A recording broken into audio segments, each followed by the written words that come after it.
अगर आप भी नवरात्रों में माता रानी की पूजा पाठ, मंत्र जप, व्रत, कलश का स्थापन अथवा खेती आदि का बीजन करते हैं और ऐसा आप पिछले कई वर्षों से करते आ रहे हैं, फिर भी माता रानी का आशीर्वाद आपको नहीं मिल पा रहा है या आपके बहुत सारे ऐसे काम हैं जो नहीं बन पा रहे हैं, तो यह वीडियो आपके लिए बहुत खास हो सकता है। नमस्कार दोस्तों, मैं डॉक्टर हर्ष द्विवेदी आज अब बात करूंगा नवरात्रि पर कुछ विशेष विधान पर। दोस्तों, हमारी सभ्यता को त्योहारों की संस्कृति कहा गया है।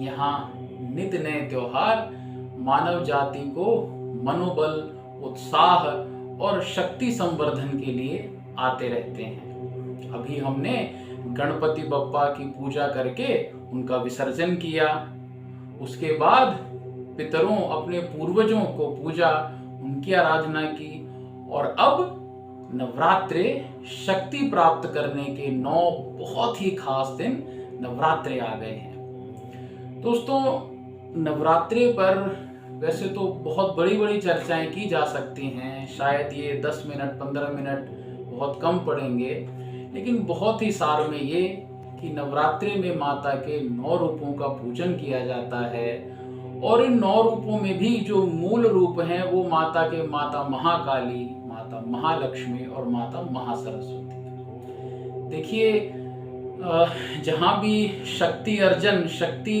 प्राप्त करने की बात आती है, जहाँ भी शत्रुओं के नाश की बात आती है, अपने संकटों को हटाने की बात आती है या रोगों को खत्म करने की बात आती है या फिर अपने ही बहुत सारे नेगेटिव थॉटों पर विजय प्राप्त करने की बात आती है, वहाँ माता काली की पूजा की जाती है। और माता महालक्ष्मी ऐश्वर्य, धन, वैभव, संपत्ति, एक जो आज के समय में एक लग्जरी लाइफ जीने की जो हमारी तमन्ना हो चली है, उसके लिए माता लक्ष्मी का पूजन बहुत जरूरी है। और शुरुआत के ये दोनों चीजें लंबे समय तक टिकी रहें, इसके लिए ऐसी बुद्धि, ऐसी मेधा माता सरस्वती से प्राप्त होती है। हमारा ज्ञान, हमारा विवेक माता सरस्वती से प्राप्त होता है। अब इन तीनों शक्तियों को मिलके माता दुर्गा की हम बात करते हैं। दोस्तों, आज जिस विधान के बारे में मैं आपको बताने जा रहा हूं, यह विधान मुख्य रूप से उन लोगों के लिए है या तो जो किसी न किसी नौकरी में हैं, कोई जॉब कर रहे हैं और बहुत सालों से या बहुत समय से उनकी तरक्की नहीं हो पाई है, उनके लिए, और दूसरा ऐसे लोगों के लिए जो किसी न किसी व्यापार में हैं, कोई बिजनेस कर रहे हैं और उनकी दुकान नहीं चल पा रही है, कोई कंपनी की ग्रोथ नहीं हो पा रही है। मूलतः ये 2 लोगों को लेकर के हमारी वीडियो बनाई जा रही है। दोस्तों, आपने करना क्या है, एक लाल कपड़ा ले लें, बहुत ध्यान से सुने इस उपाय को। एक लाल कपड़ा ले लें, उसमें 3 बड़ी पीली कौड़ियों को डालें। आप पंसारी से या जहां से आपको उपलब्ध हो सके 3 पीले रंग की बड़ी कौड़ियों को डालें। 3 ही उसमें हल्दी की गांठ डालें, 3 ही सुपारी डालें, छोटी इलायची और लौंग 3-3 ही डालें।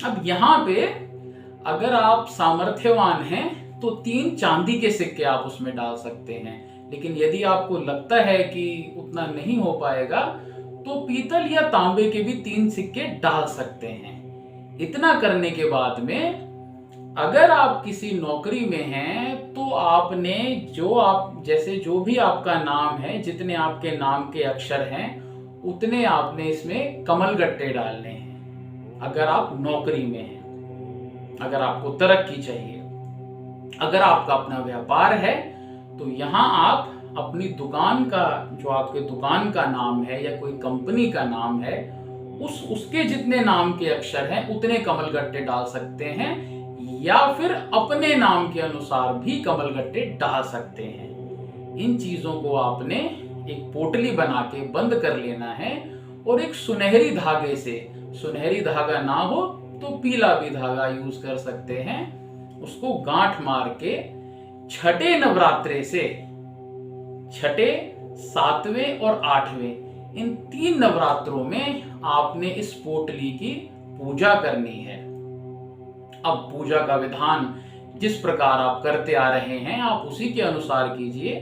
माता को, इस पोटली को, अगर आपके घर में माता की मूर्ति है, कोई फोटो है तो उसके पास रख दें। आप अपने जो कलश आपने स्थापन किया है उसके पास भी रख सकते हैं और रख के माता का जैसे आप पूजन करते हैं वैसे पूजा कर सकते हैं। सामान्य तौर से अगर हम कहें तो थोड़ा सा जल छिड़क करके माता को और इस पोटली को केसर का तिलक लगाएं, थोड़े से चावल उस पर छोड़ सकते हैं। अगर आपको लाल कनेर का फूल मिल जाए तो लाल कनेर का फूल या गुलाब का फूल चढ़ा सकते हैं।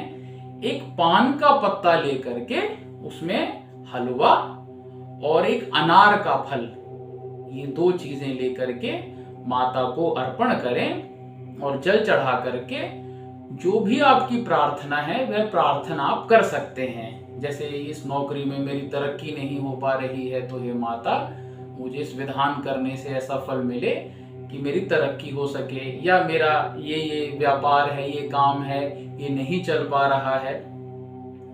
अगर आप थोड़ा और एक्टिव हैं, आप थोड़ी संस्कृत भी जानते हैं, तो आप अर्गला स्तोत्र का पाठ कर सकते हैं। दुर्गा सप्तशती एक बुक होती है, आप हमारी साइड स्क्रीन में देख रहे हैं, दुर्गा सप्तशती बुक होती है। उस बुक में से अर्गला स्तोत्र का पाठ कर सकते हैं और श्री सूक्त का भी पाठ कर सकते हैं। अच्छा, अर्गला स्तोत्र का आपको हिंदी में मिल जाएगा, आप हिंदी में भी उसका पाठ कर सकते हैं। इन पाठों को करने पर आप अपने इस विधान को पूरा कर सकते हैं। अब दोस्तों यहां बात यह है कि ये 3 दिन पूजा करने के साथ ही जो इसका दूसरा भाग है, अष्टमी से लेकर के और धनत्रयोदशी दिवाली तक आपको इस पोटली की पूजा करनी है।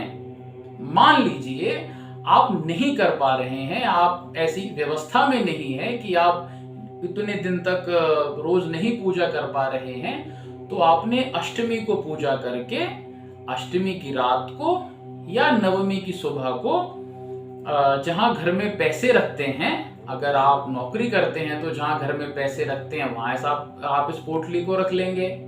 अपने घर में जहां मंदिर बनाया है थोड़ा छुपा के वहां रख सकते हैं।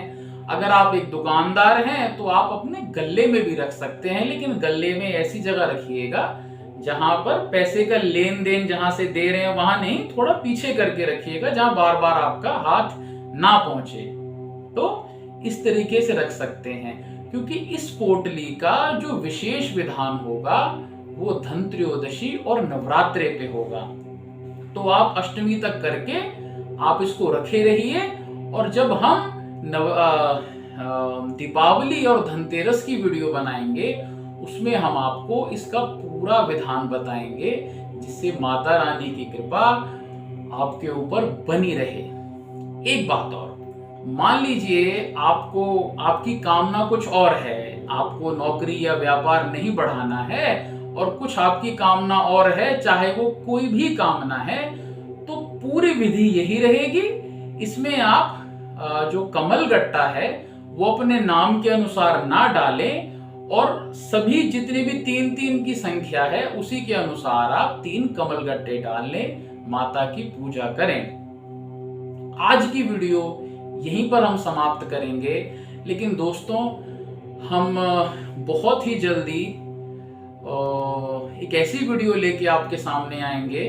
दशहरा आने वाला है, आप लोग जानते हैं भगवान रामचंद्र ने रावण का वध किया था, और साल में ही ये एक ऐसा दिन आता है जिसमें अगर हमें शत्रुओं से बहुत भय है, अगर हम निर्दोष हैं और हमें किसी ऐसे कोर्ट केस में फंसा दिया गया है, हमें किसी बंधन में डाल दिया गया है, या हम अपनी लाइफ में बहुत ज्यादा फंस गए हैं, किसी शत्रु से बहुत पीड़ित हो रहे हैं, तो वो वीडियो आपको जरूर पर जरूर देखनी चाहिए, आपको बहुत लाभ होगा। जय विधि माता, जय महादेव।